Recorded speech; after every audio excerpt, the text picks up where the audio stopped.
عبد الله النعمان بن بشير رضي الله عنهما قال: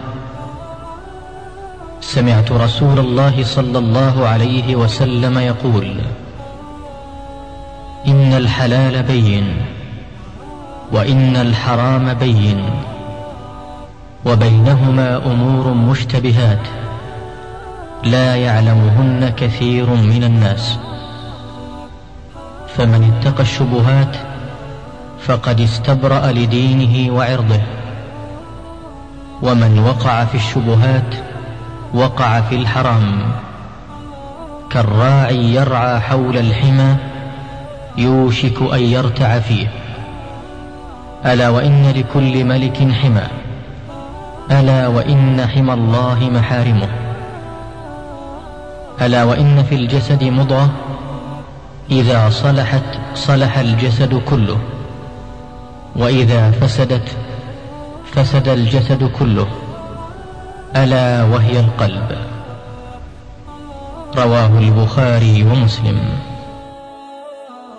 Dari Abu Abdillah An-Nu'man bin Bashir radhiyallahu anhuma, ia mengatakan bahwa ia mendengar Rasulullah sallallahu alaihi wasallam bersabda, sesungguhnya yang jelas halal itu jelas, yang haram pun jelas. Di antara kekurangan terdapat perkara syubhat yang masih samar-samar, yang tidak diketahui oleh kebanyakan orang. Barang siapa yang menghindarkan diri dari perkara syubhat, maka ia telah menyelamatkan agama dan kehormatannya. Barang siapa yang terjerumus ke dalam perkara syubhat, maka ia bisa terjatuh dalam perkara yang haram.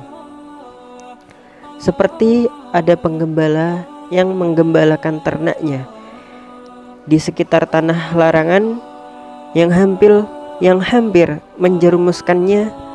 Ketahuilah, setiap raja memiliki tanah larangan, dan tanah larangan Allah di bumi ini adalah perkara-perkara yang diharamkannya.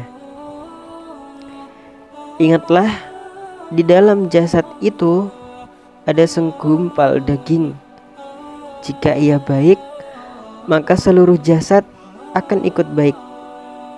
Jika ia rusak, maka seluruh jasad akan ikut rusak. Ingatlah, segumpal daging itu adalah hati.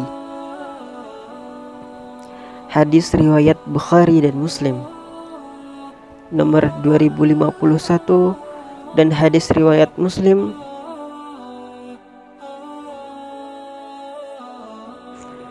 Kandungan dalam hadis yang telah disebutkan adalah hukum dibagi menjadi 3 bagian. Yang pertama ada perkara-perkara yang jelas-jelas diizinkan, yang kedua ada perkara-perkara yang jelas-jelas dilarang, dan yang ketiga ada perkara-perkara yang syubhat atau samar, yakni tidak jelas halal dan haramnya. Segala sesuatu dibagi menjadi 3 hukum, yaitu yang pertama jelas-jelas ditunjukkan, seperti makan yang baik-baik, buah-buahan, binatang ternak, berpakaian yang tidak diharamkan, makan roti, berbicara, berjalan, jual beli, dan lain-lain. Dan yang kedua jelas-jelas dilarang, seperti makan bangkai daging babi, menikah dengan perempuan yang jelas-jelas diharamkan untuk dinikahi, riba, judi, mengadu domba, minum khamr, dan lain-lain. Dan yang ketiga syubhat, yakni tidak jelas boleh atau tidaknya. Karena itu banyak orang yang tidak mengetahuinya. Hal itu bisa diketahui melalui berbagai dalil Al-Quran dan As-Sunnah maupun melalui qiyas. Jika tidak ada nas dan juga tidak ada ijma', maka dilakukan ijtihad. Meskipun demikian, jalan terbaik adalah meninggalkan perkara syubhat, seperti tidak bermuamalah dengan orang yang hartanya bercampur dengan riba. Macam-macam syubhat. Syubhat dalam hadis Nabi Muhammad SAW bisa dikategorikan dalam 3 hal. Yang pertama yaitu kelompok yang memasukkan sifat sebagai perkara yang haram. Alasannya adalah sabda Nabi SAW, barang siapa yang menghindar dari yang samar, maka dia telah menjaga agamanya dan kehormatannya. Dan barang siapa yang terjatuh dalam perkara yang samar, maka sangat tinggi sekali padahal aslinya untuk menjerembab pada suatu yang terlarang. Yang kedua, yaitu kelompok yang memasukkan syubhat sebagai perkara yang halal. Alasannya adalah sabda Nabi Shallallahu Alaihi Wasallam, seperti penggembala yang berada di dekat jurang. Ini menunjukkan bahwa ia belum masuk pada status haram. Seorang muslim hanya dituntut untuk berhati-hati saja agar tidak terjerumus pada suatu keharaman. Yang ketiga yaitu kelompok yang mengatakan bahwa syubhat bukanlah halal dan bukan pula haram.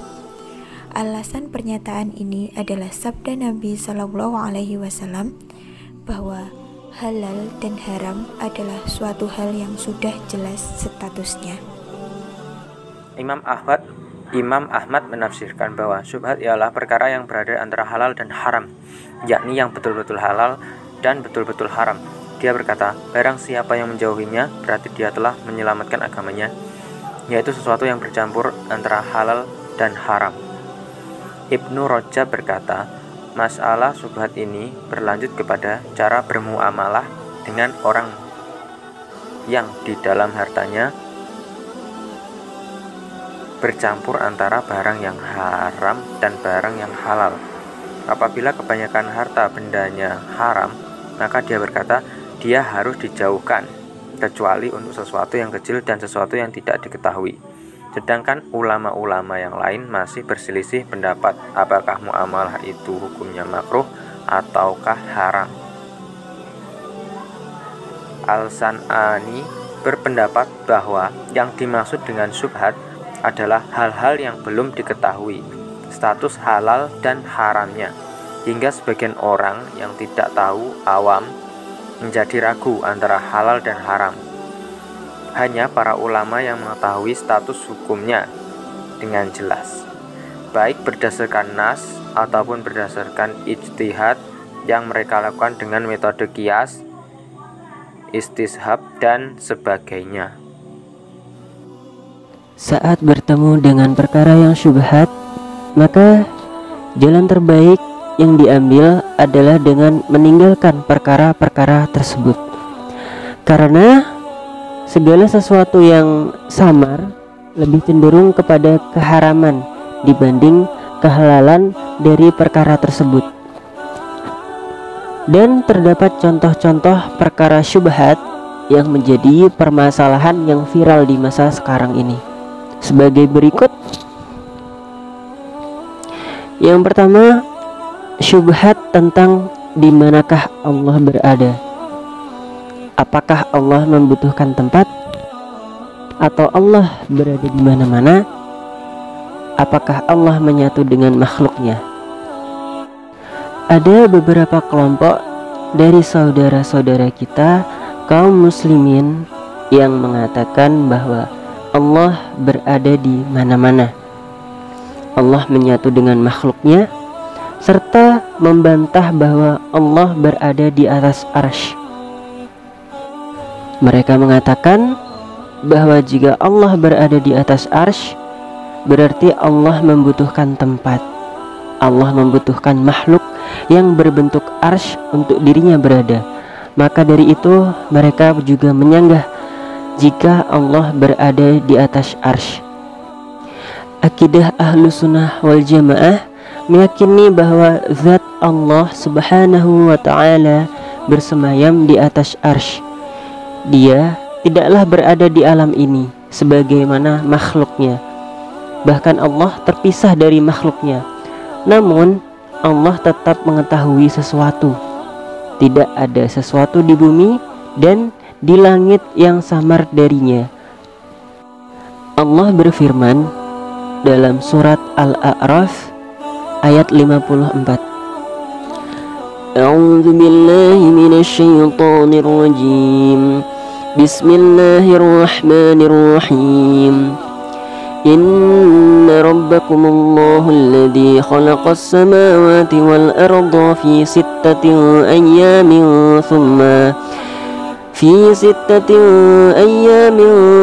istawa 'alal 'arsy, yang artinya sungguh Tuhanmu Allah yang menciptakan langit dan bumi dalam 6 masa, lalu Dia bersemayam di atas arsy.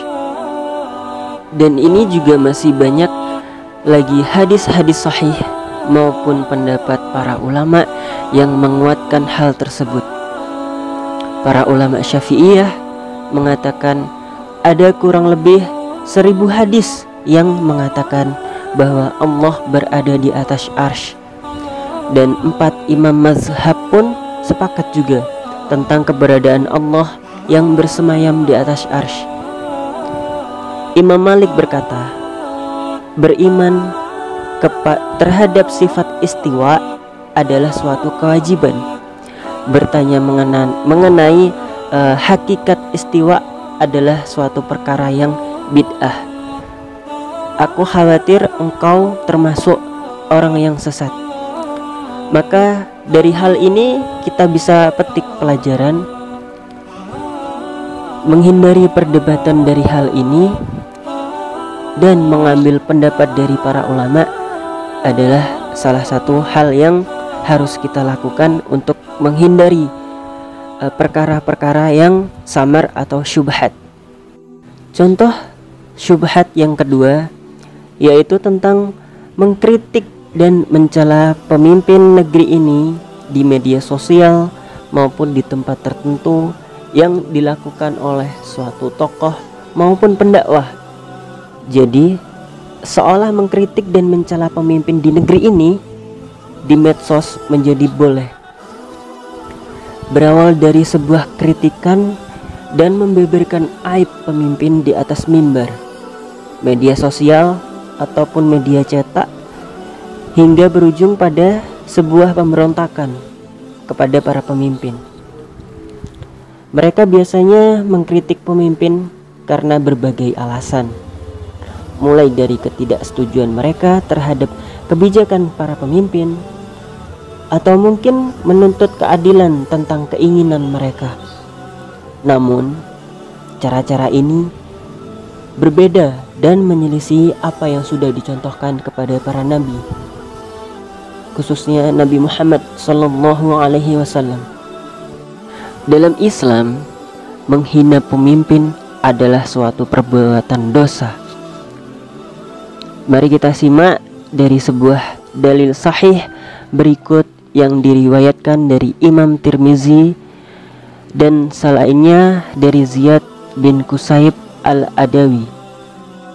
Ia berkata, saya pernah bersama Abu Bakrah di bawah mimbar Ibnu Amir yang sedang berkhutbah sambil mengenakan pakaian tipis. Abu Bilal berkata, lihatlah pemimpin kita, dia mengenakan pakaian orang-orang fasik.